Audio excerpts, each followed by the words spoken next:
Continuamos en Entre Líneas y vamos a cambiar de tema, vamos a hablar de economía, del escenario nacional, que de alguna manera se volvió a picar un poco esta semana, sí, con el movimiento del dólar, ¿no? Que generó alguna preocupación y el gobierno, como decíamos al comienzo del programa, salió a decir que tranquilos porque esto no va a ir a precios, no tiene nada que ver el dólar con el precio, algo que ya hemos escuchado en infinidad de ocasiones en la República Argentina y en los distintos gobiernos, así que en esta no quiso ser diferente el gobierno de Javier Milei. Bueno, está con nosotros Gustavo Busso, economista, docente de la Universidad Nacional de Río Cuarto. Gustavo, gracias por venir. No, por favor, muchas gracias por la invitación. Bueno, el gobierno destaca el ordenamiento macroeconómico, por ahora no quiere hablar demasiado de la micro porque las cosas no están funcionando nada bien. ¿Cómo estás viendo eso? Bueno, la verdad, a ver, pasemos el Twitter primero, ¿sí? Por decir así. Vamos. Porque si no me voy, los docentes tenemos tendencia a hablar, ustedes ya me conocen. Son los primeros 5 meses más malos de cualquier presidente desde el retorno a la democracia.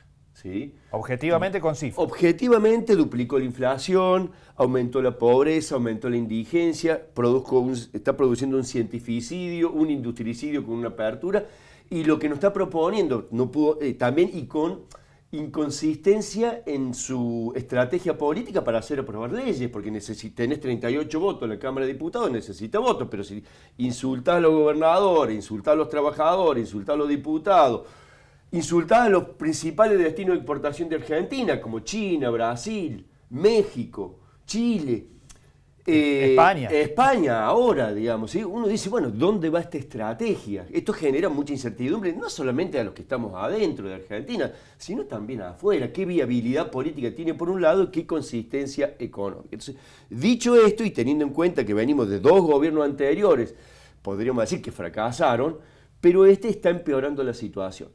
Y eso lo vemos en 2 o 3 indicadores. ¿Cuáles son las anclas que quiere poner el gobierno? El tipo de cambio, 2%, después de una devaluación brutal, ¿sí? Que generó una espiralización inflacionaria, 118% de devaluación, y ancló los salarios abajo. ¿Sí? Y hoy día sigue queriendo mantener esas dos, que está en duda, primero, si el tipo de cambio se puede sostener y si la sociedad sigue resistiendo. Y acá, hacia adelante, ¿qué ve el gobierno? Nos propone, ya a diferencia cuando decía a 35 años vamos a estar bien, después dijo a 2 años, ahora nos está diciendo, bueno, parece que ya empezamos a ver signos de recuperación. Y nos propone la idea de la V corta. Caemos fuertemente y después nuevamente viene el crecimiento. Esto no viene, el segundo semestre no llega, ya también nos prometieron eso, ¿sí? ¿Hay algún indicio que permita avisorar una recuperación? Así tipo B corta, ninguna. ¿Sí? Aparentemente todo esto hasta ahora es una L, o si querés, una I hasta ahora, y se va a transformar en una L. Lo mismo que le va a pasar a los jubilados, ¿sí? Que va a estabilizar para que no sigan perdiendo, pero te hizo descender 3 pisos para abajo. Claro. ¿Se entiende? Perdieron, qué sé yo, un 20%. El mayor ajuste fue sobre los jubilados.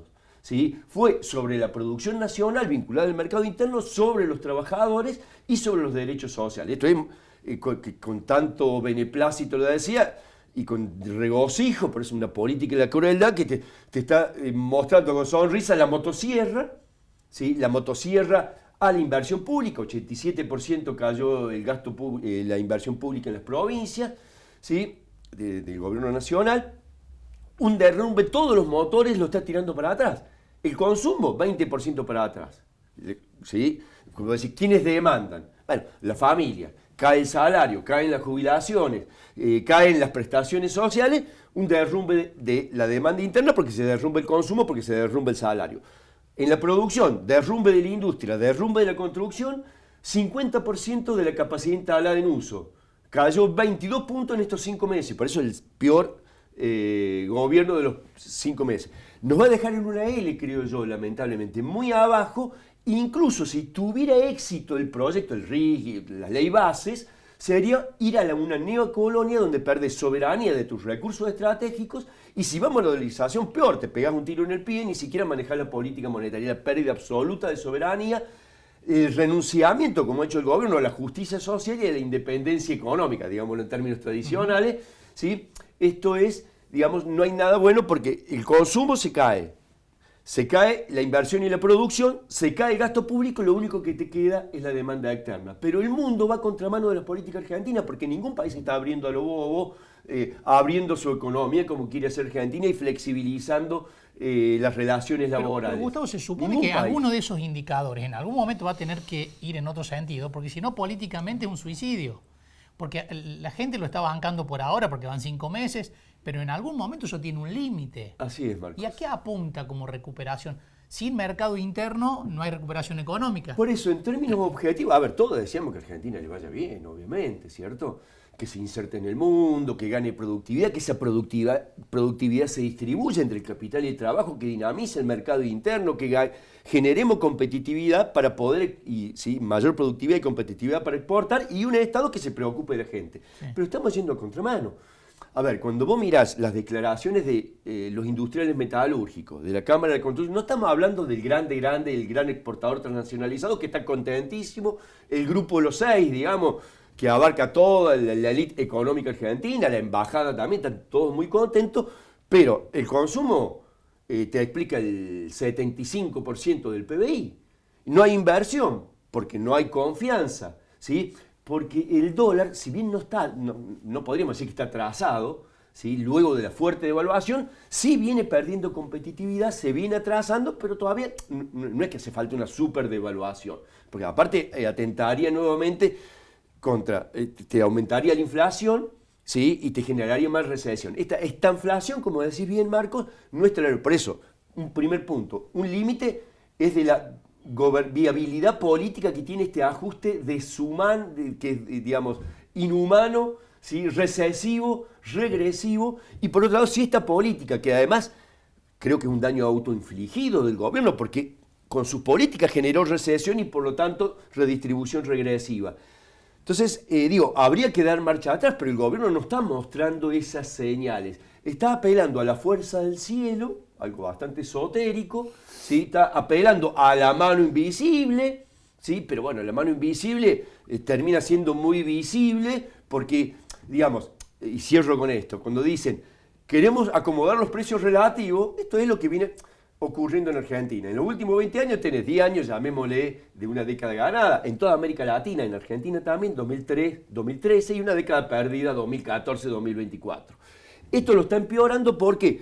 Porque está deprimiendo la demanda y está haciendo que los excedentes económicos internamente vayan de abajo hacia arriba en lo social y de la inversión productiva a la especulativa, y en lo territorial hace que vaya de adentro hacia afuera. Eso es lo que quiere. No es sostenible, porque genera una fuerte recesión y un fuerte deterioro del bienestar social que genera oposición política, y encima con un gobierno con mucha inexperiencia y mala estrategia política. Lo estamos viendo en los resultados legislativos. No pudo aprobar ninguna ley, no pudo meter ningún gol, sí. Ni siquiera pegó una en el travesaño, ¿sí? No pasó la mitad de la cancha en gran parte, ¿sí? Por decir así. Uh-huh.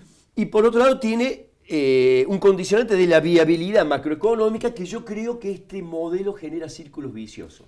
Te genera recesión, por lo tanto recauda menos, como recauda menos, tenés menos ingresos. Ya pasó. Y está pasando y está favoreciendo el círculo vicioso en lo fiscal, ¿sí? O un círculo vicioso en lo productivo, porque producís menos, la demanda se achica, por lo tanto no invertís. ¿Sí? Y la gente se empobrece porque no hay empleo, por lo tanto baja la demanda, es otro círculo vicioso, entonces tendría que intervenir para revertir ese círculo y transformarlo en virtuoso. Pero no es el horizonte político, el proyecto político de este proyecto liberal que es extranjerizante y neocolonial en la geopolítica internacional. Gustavo, y otra consecuencia es la baja de inflación de todo esto que estás diciendo. Sería buena noticia. Porque se explica por esto. Sí. Bueno, las buenas noticias son pocas. Una que, como dice el gobierno, que se viene desacelerando la inflación. Claro, después que más que duplicó, ahora está, fíjate vos, a un 8,8, dice el INDEC. Altísima. Cuando en octubre estaba en 8,3 y a todos nos parecía intolerable, un fracaso, imagínate vos 8,8. Creo que va a tener un piso de un 5%, no va a bajar. ¿Por qué? Porque el acuerdo con el fondo inflacionario, el esquema político inflacionario y el gobierno, fíjense ustedes, en los discursos jamás habla de producción, jamás habla de empleo, jamás habla de jubilados, de los derechos laborales, de la calidad de vida. Habla de las cuestiones que él representa. Cuando vos mirás el ministro de Economía y el presidente del Banco Central, los dos son del Banco Internacional de Estados Unidos, JP Morgan. JP Morgan, ¿de quién es? De BlackRock. Y BlackRock es el que tiene gran parte de la deuda argentina y inversión en toda la industria estratégica y que va a ser uno de los beneficiarios de las privatizaciones para Estados Unidos, ¿sí? Que al final juega en ese bloque. Entonces, no es viable porque vos necesitas los dólares no solamente para pagar la deuda, sino para financiar el crecimiento, porque por cada punto que vos creces, crecen 3 puntos las importaciones. Y si no tenés los dólares, y si querés una ley como el RIGI, que ni siquiera te da como transnacional la obligación de liquidar las divisas acá, te genera más incertidumbre a futuro. Por lo tanto, las inversiones no vienen y solamente vienen a hacer bicicleta financiera, que es lo que están haciendo. Esto ya lo conocemos, es una película que ya hemos visto y el que se quema con leche cuando ve la vaca llora. ¿Es un modelo que requiere como necesidad sueldos bajos?